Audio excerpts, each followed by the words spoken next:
সাতকানিয়ার পরিবেশকে একদম ফ্রিডম সুন্দর সাবলীল করে দিয়েছেন। আজকে সাতকানিয়ার গতি, অ্যাপ্রোচ, সাতকানিয়ার চিন্তা চেতনা ইনশাআল্লাহ আগামীতে বাংলাদেশে ইসলাম কায়েম হলে সাতকানিয়ার যুবকরা ইনশাআল্লাহ মুখ্য ভূমিকা পালন করবে। কথা বলেন ঠিক কিনা? জোরে করে আওয়াজ করবেন। পরিবর্তন হয়েছে কিন্তু চূড়ান্ত বিজয় এখনো আসে নাই।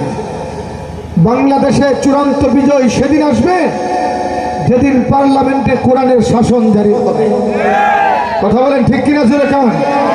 পশ্চিমা তাগুতি শাসন রেখে, তন্ত্রমন্ত্রের ইজম রেখে প্রকৃতপক্ষে বৈষম্য দূর হবে না, রাষ্ট্রে কল্যাণ সাধিত হবে না ততক্ষণ পর্যন্ত। রাষ্ট্রে কল্যাণ আসবে না যতক্ষণ না পার্লামেন্টে কোরআনের শাসন জারি না হবে। সুতরাং বিবর্তনে এই সময় আমাদেরকে প্রত্যয় ধারণ করে ময়দানে ঝাঁপিয়ে পড়তে হবে। আগামীর বাংলাদেশকে গড়তে হবে ইসলামের বাংলাদেশ হিসাবে। রাজি আছেন আপনারা ইনশাআল্লাহ? আগামীতে বাংলাদেশে ইসলাম প্রতিষ্ঠা হোক আপনারা চান সবাই? আগামীতে কোরআনের শাসন জারি হোক আপনারা চান? কারা কারা চান হাত উঠে আল্লাহকে দেখান। আল্লাহ এই হাতগুলো তুমি দিনের জন্য কবুল করো। একটু জোরে বলেন, মহব্বত বলেন আমিন। আরো জোরে বলেন আমিন। মুহতারাম হাজিরিন, হযরত আসার আগ পর্যন্ত আমি কিছু ইতিহাস আপনাদের সামনে শেয়ার করব। যখন মানুষ তার আসল ইতিহাস ভুলে যায়, এই মানুষ তখন পরাজয়ের গ্লানি বহন করতে হয়।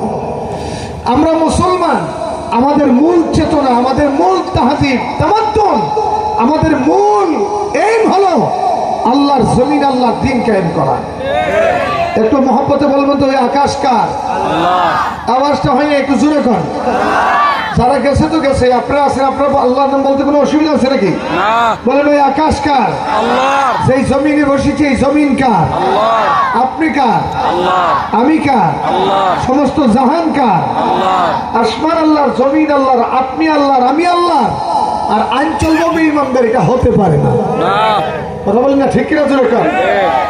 দেখেন, সেদিন আমরা মৌলিকভাবে পরাজিত হয়েছি যেদিন আল্লাহর আইন ছেড়ে পশ্চিমাদের আইনের পেছনে চলেছি। হ্যাঁ, এটাই বাস্তবতা, এটাই চূড়ান্ত সত্য কথা।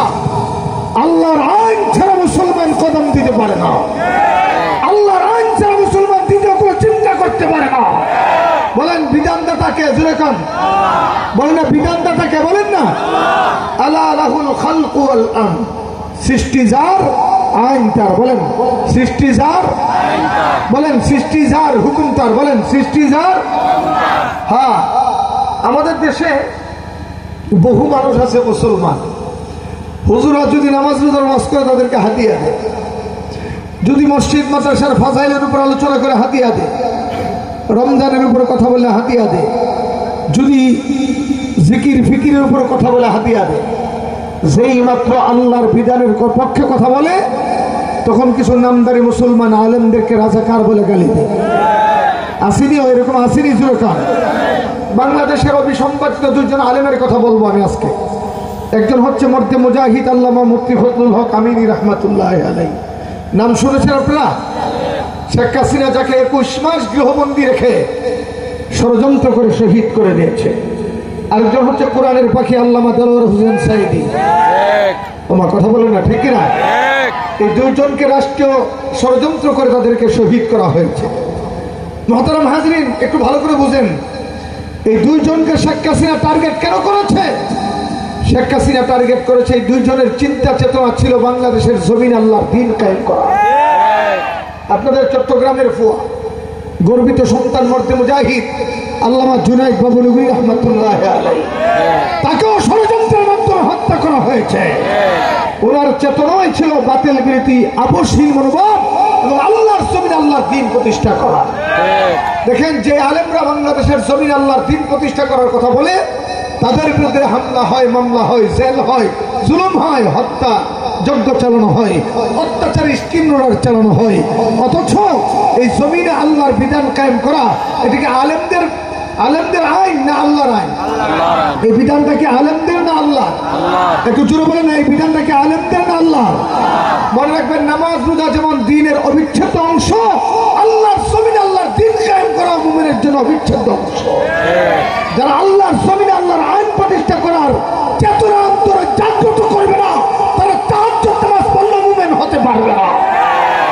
এটা আমার ফতোয়া না, আল্লাহর কোরআনের ফতোয়া। বলবো কথাটা বলবো নাকি? কি আপনাদের কষ্ট হচ্ছে নাকি? আল্লাহ বলেছেন সূরা মায়েদায়, হাবেশারা আছেন ভুল বললে আপনারা সংশোধন করে দিবেন। ওয়ামান লাম ইয়াহকুম বিমা আনজালাল্লাহ ফাউলাইকা হুমুল কাফিরুন। ওয়ামান লাম ইয়াহকুম বিমা আনজালাল্লাহ ফাউলাইকা হুমুল ফাসিকুন। ওয়ামান লাম ইয়াহকুম বিমা আনজালাল্লাহ ফাউলাইকা হুমুজ জালিমুন। যারা আল্লাহর বিধান মানে না তারা জালিম, যারা আল্লাহর বিধান মানে না তারা ফাসিক, যারা আল্লাহর বিধান মানে না তারা কাফের। বলেন যারা আল্লাহর বিধান মানে না তারা কি? একটু জোরে বলেন, আওয়াজ করে বলেন। আল্লাহর বিধানকে যারা অবজ্ঞা করে তারা বেঈমান আর কাফের আর মুরতাদ, তাতে কোনো সন্দেহ নাই।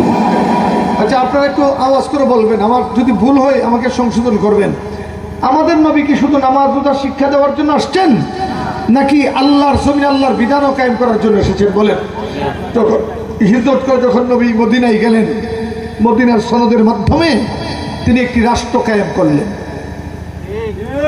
কথা বলেন না ভাই, বলেন না, আওয়াজ করেন।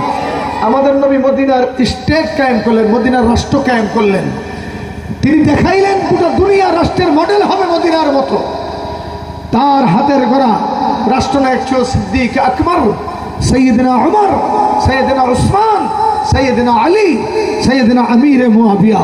এই সমস্ত জলিলুল কদর সাহাবীরা খেলাফতের দায়িত্ব গ্রহণ করে কোরআনের বিধান মতে আল্লাহর নবীর সুন্নাত তরিকা মতে রাষ্ট্র পরিচালনা করে দেখিয়ে দিয়েছেন মুমিনরা একদিকে যেমন নামাজ পড়বে, অন্যদিকে আল্লাহর জন্য আল্লাহর দ্বীনও কায়েম করতে হবে। এর বিকল্প কোনো পথ নাই।